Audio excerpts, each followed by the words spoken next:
Hello विद्यार्थियों, नमस्कार। इस वीडियो में कवि और शायर फिराक गोरखपुरी की जो दूसरी रचना पाठ्य पुस्तक में शामिल की गई है गजल, उसकी व्याख्या करेंगे। फिराक गोरखपुरी जो है उनका जन्म हुआ है 1896 में गोरखपुर में, इसीलिए उनके नाम के आगे गोरखपुरी लगता है।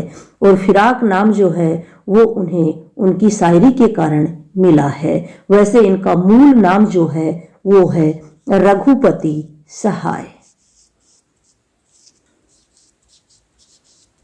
इनका निधन हुआ है 1983 ईस्वी में।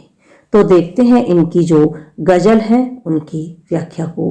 गजल है, नोरस गुच्छे पंखुड़ियों की नाजुक गिरहे खोले है, या उड़ जाने को रंगोबू गुलशन में परतोले है। तारे आंखें झपकावे है, जर्रा जर्रा सोई है, तुम भी सुनो हो यारो, सब में सन्नाटे कुछ बोले है।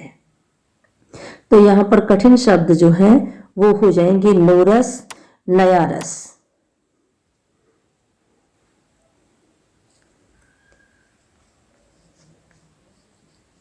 नया रस, गूंचे कलिया, कली, नाजुक कोमल, गिरही गांठें,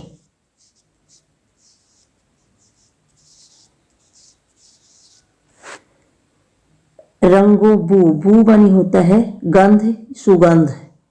यहाँ पर बू मानी सिर्फ अकेला गंध होता है, लेकिन यहाँ पर यह शब्द जो है वो सुगंध के लिए आया है।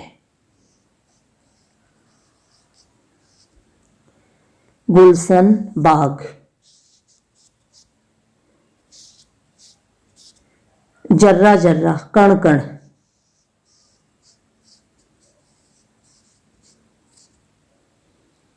सब रात।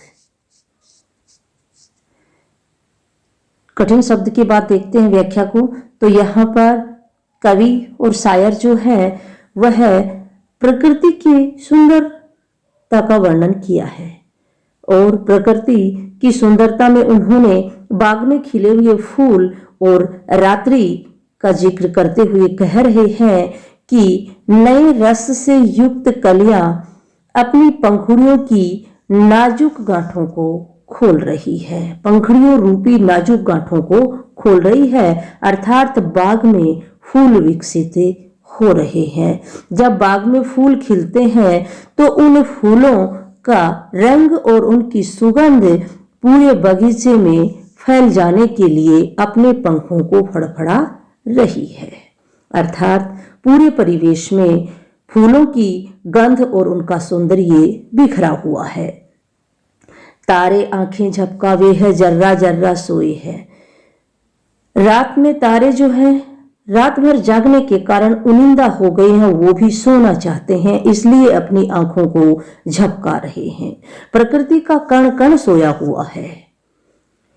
ऐसे समय में हे मेरे दोस्तों, सुनो कि रात का जो सन्नाटा है वो भी कुछ बोलता हुआ, कुछ कहता हुआ सा प्रतीत हो रहा है।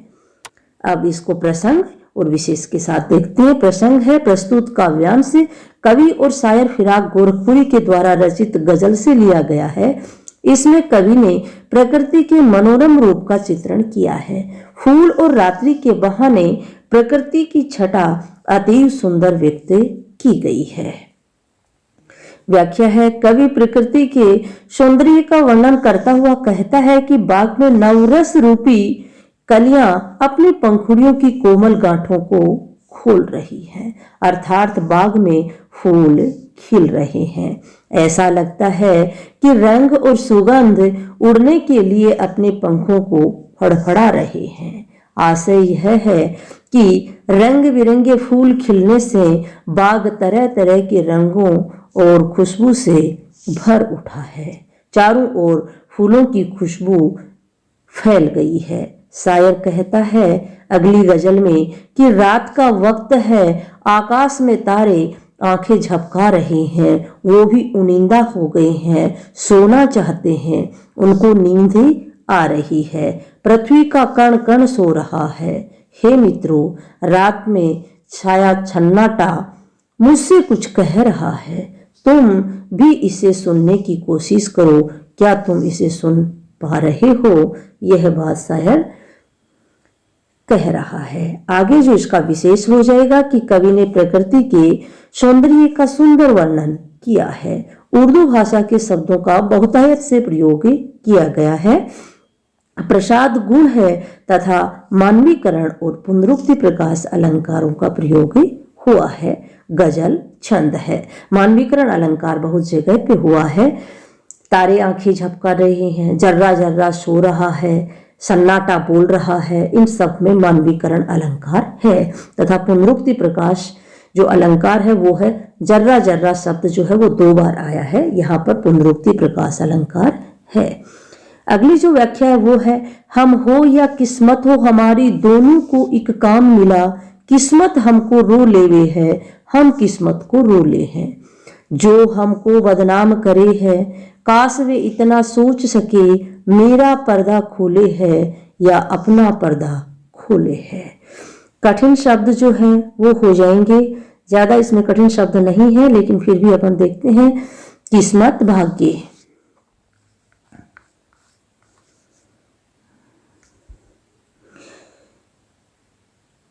काश, काश का मतलब होता है संभव हो।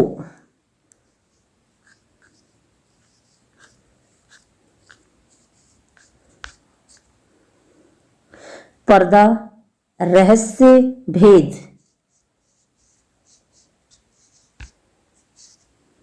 अब हम व्याख्या करते हैं। तो व्याख्या हो जाएगी कि कवि या शायर अपनी बुरी किस्मत के लिए रो रहा है और उसकी जो किस्मत है वह है उसकी बुरी हालत को देख करके रो रही है। इसलिए जो कवि कह रहा है कि मेरी किस्मत और मेरे पास, दोनों के पास एक ही काम है। मेरी किस्मत, मेरी जो दशा है, दुर्दशा है, उसको देख करके रोती है और मैं मेरी बुरी किस्मत को देख करके रोता हूं। जो मुझको बदनाम करे। अगली गजल में कवि जो है वो कह रहा है कि जो मुझे बदनाम करना चाहते हैं, संभवतः वे इतना सोच लें कि जो मेरा रहस्य बता रहे हैं, मुझे बदनाम कह रहे हैं, मुझे बुरा भला कह करके और मुझे बदनाम करना चाहते हैं, वो इतना सोच लें कि मेरा रहस्य बताने के बहाने वो अपना जो रहस्य बता रहे हैं, अर्थात अपनी जो कमियां हैं वो दूसरों के बहाने जनता के सामने उजागर कर रहे हैं। व्याख्या को प्रसंग और विशेष के साथ देखते हैं। प्रसंग है, प्रस्तुत काव्यांश कवि शायर फिराक गोरखपुरी के द्वारा रचित गजल से लिया गया है। इसमें कवि किस्मत का रोना व असफलता के बारे में बता रहे हैं। दूसरी तरफ उन लोगों पर व्यंग्य कर रहे हैं जो दूसरों की बुराई कर स्वयं का चरित्र प्रस्तुत करते हैं। कवि कहता है कि मैं और मेरी किस्मत दोनों एक समान हैं। दोनों निराशा और असफलता के कारण रोते रहते हैं। दोनों को एक ही काम मिला है। मेरी किस्मत मेरी हालत देखकर रोती है और मैं अपनी बुरी किस्मत को देखकर रोता हूँ। आशय यह है कि हम दोनों अपनी बुरी हालत और परिस्थितियों का दोष एक दूसरे पर डालकर और एक दूसरे को कोसते रहते हैं। मैं किस्मत को कोसता हूँ और किस्मत मुझे कोसती है। कवि कहता है कि जो लोग मेरी निंदा करते हैं, मुझे बदनाम कर रहे हैं, यदि वे गंभीरता से सोचते तो समझ जाते कि मेरी बुराई करके वे अपनी ही बुराई को व्यक्त कर रहे हैं। अर्थात ऐसा करने से यह पता चल रहा है कि वे स्वयं ईर्ष्यालु और द्वेष की भावना से भरे हुए हैं। अर्थात जो दूसरे में बुराई दिखाई देती है, वो यहाँ पर कवि ये कहना चाहता है कि दूसरे में जो बुराई दिखाई देती है वो बुराई पहले दिखाई देती है जो स्वयं में होती है। व्याख्या का विशेष हो जाएगा। कवि ने किस्मत और हालात का वर्णन किया है, साथ ही उन लोगों की पहचान बताई है जो बुराई करके अपना ही चरित्र प्रस्तुत करते हैं। उर्दू भाषा के शब्दों का बहुतायत से प्रयोग किया गया है। मानवीकरण अलंकार है तथा गजल छंद है। धन्यवाद विद्यार्थियों, आज की इस वीडियो में इतना ही। अगर आपको वीडियो अच्छा लगा है तो चैनल को सब्सक्राइब कर लेना और बेल आइकन भी प्रेस कर लेना।